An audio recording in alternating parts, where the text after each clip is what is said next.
అందరికీ నమస్కారం అండి. ఈరోజు నేను చేయబోతున్న వీడియో ఏంటంటే, బాబాగారి సచ్చరిత్ర పుస్తకంలో నుంచి హరిశ్చంద్ర పితలే అనే ఒక కొంచెము ఇవ్వబడింది ఒక బిట్. అదేంటంటే అకల్ కోటకర్ మహారాజు గారి భక్తుడి హరిశ్చంద్ర పితలే అనమాట. అతను ముంబైలో ఉంటాడనమాట. అయితే అతను మర్యాదస్తుడు, మంచివాడు. అయితే అతనికి మూర్ఛ రోగం ఉన్న అంటే ఆ రోగంతో బాధపడుతున్న కొడుకు ఉండేవాడు. అతనికి ఇంగ్లీష్ మందులు, ఆయుర్వేద మందులు అన్నీ ఇప్పించి అన్ని రకాల వైద్యాలు చేయించారు. కానీ అతనికి నయం కాదనమాట. అయితే ఆ తల్లిదండ్రులు ఇద్దరు ఆ విషయమై బాధపడుతూ ఉంటారు.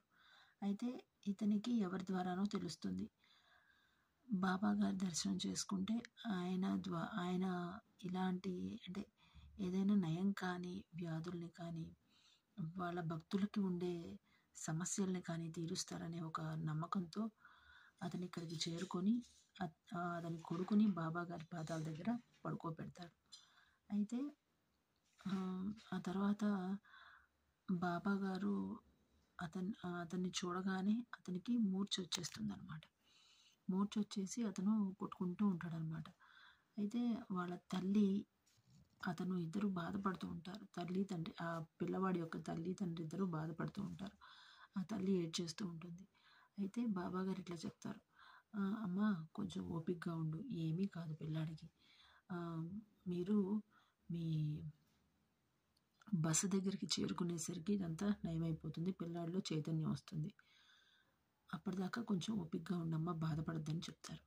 అయితే వాళ్ళు బాబాగారికి నమస్కారం చేసుకొని వాళ్ళు ఎక్కడైతే షిరిడీలో బస కోసం ఉన్నారో అక్కడికి వెళ్ళి ఉంటారు. అక్కడికి వెళ్ళి అతన్ని పడుకోబెట్టేటప్పటికి అతనికి చైతన్యం వస్తుంది. బాబాగారు చెప్పినట్టే జరుగుతుంది.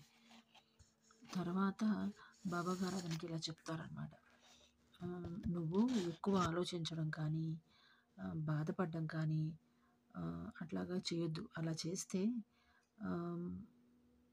భగవంతుడు నిన్ను కానీ నీ బిడ్డని కానీ ఎలా రక్షిస్తాడు? అలా అంటే నమ్మకం లేకుండా ఎక్కువగా ఆలోచించడము, అదే ఇప్పుడు ఈ రోజుల ప్రకారం చెప్పాలంటే ఓవర్ థింకింగ్ అంటాం కదా, అట్లా అనమాట. అయితే అట్లా చేస్తే భగవంతుడు నీకు ఎలా దగ్గరగా ఉండి ఎలా నయం చేస్తాడు అని అడుగుతారు.